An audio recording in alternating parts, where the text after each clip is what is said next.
Hello, it's the 28th of August, which means that it is plum season, hooray. Here I've got a lovely bowl, let's see if I can lift it, of Victoria plums, and this is probably about a quarter of what I'm going to take off the tree. Victoria is a lovely variety of plum, but there are loads of others out there. Victoria is the one we always hear about, isn't it? It's the famous one. But there's also Marjorie seedling, it's a really delicious plum. Shropshire prune, it's a bit like a damson, general damson, and early rivers. All of these are really good plums. And if you're going to cook with your plums, you can afford to grow some slightly different ones. Maybe they're a bit more sour because you're going to be adding sugar, whereas Victoria is very reliable because you can eat it raw.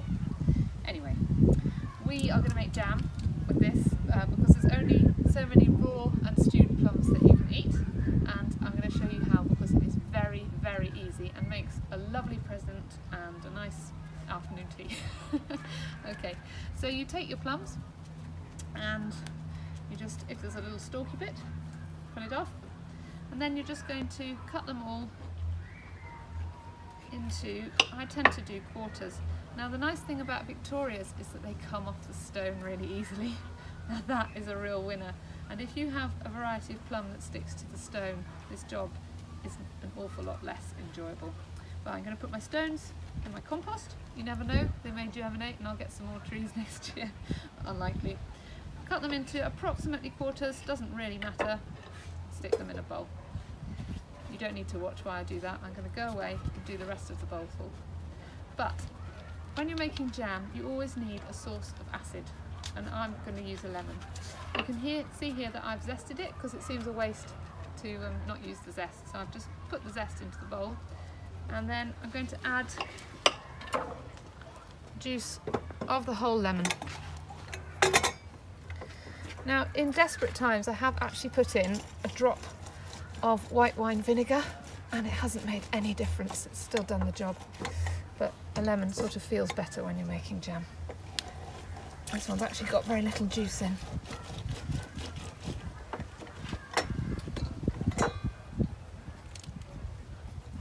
Just going to go in there with the plums.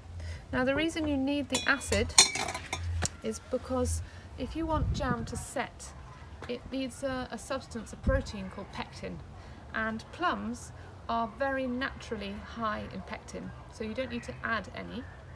But in order for pectin to work, it needs two things. It needs heat and it needs acid, and the heat you provide because you're boiling the jam, and plums are quite low in acid, so you add a little bit of extra acid in the form of the lemon juice or whatever you choose to put in. You could put in citric acid if you're feeling like a visit to the chemist.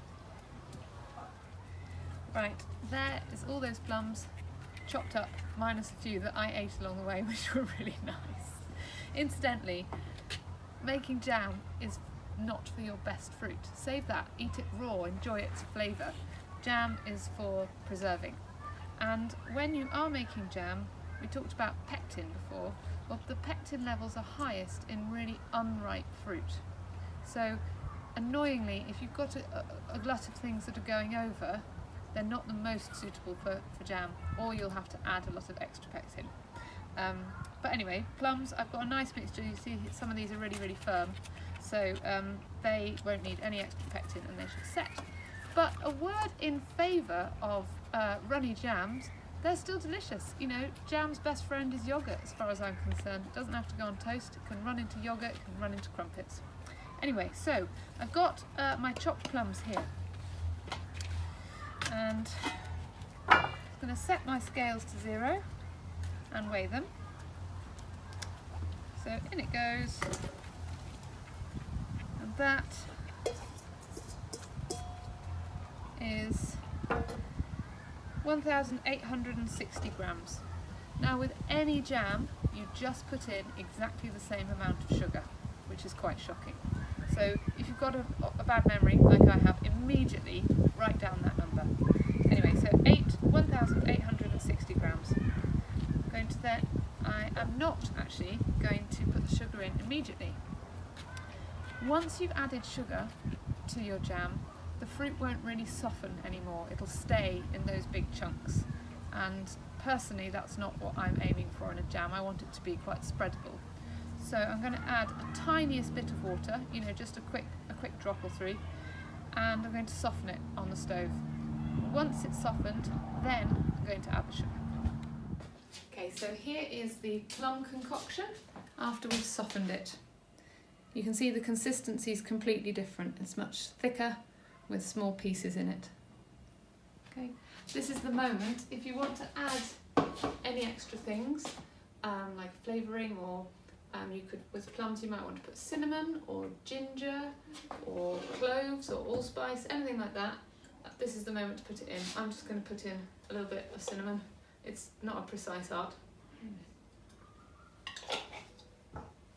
And mix it around. And now we'll add the sugar, which is truly, truly shocking. Got it pre-weighed here. This is my son's favourite bit, is tipping in the sugar. And in it goes.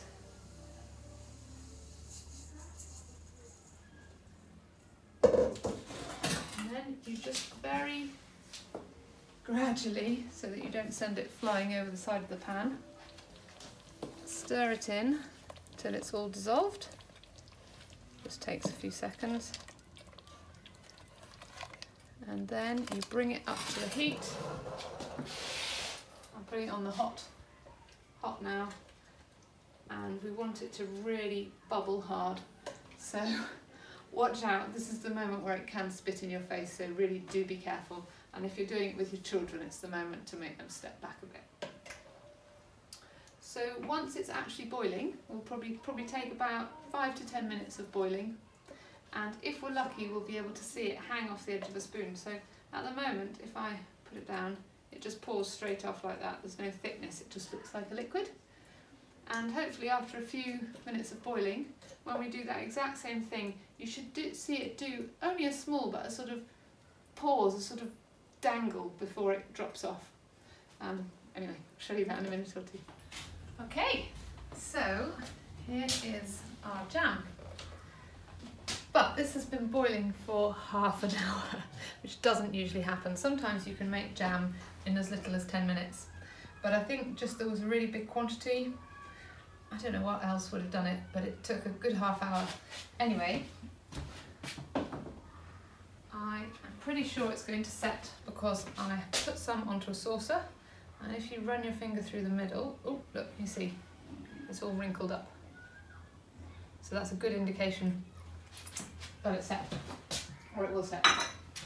The other thing I've got here is, it's got a horrible name, that's the scum, or the skimmings, that we've taken off the top. It's really tasty. So save it for your family and they can have it on toast. It's kind of got the consistency of a mousse. It's really nice.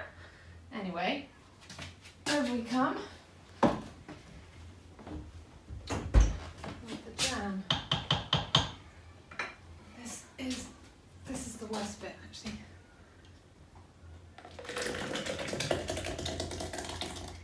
Even the dogs are looking at me to say, what are you doing? And then just decant it into your jug. Have everything ready. And fill them up. And you don't have to watch me do all of them. But it is worth saying, put the lids on while they're hot and fill right to the top. That way there's very little air in there, and bacteria need air to breathe, fungus need air, oxygen. So fill right to the top and put the lid on when it's hot, and as that air that's left in there cools, it will contract, and sometimes you'll hear the lids going and then you know that it's sealing them. It's a good test whether you're oh, did you hear that? Anyway, so fill them right to the top and put the lids on tight while they're still hot, and then you can put them away and they will keep. I mean, it's always said up to a year. I've kept jam for 5 years. It's perfectly fine. It's preserved by the sugar, so enjoy it.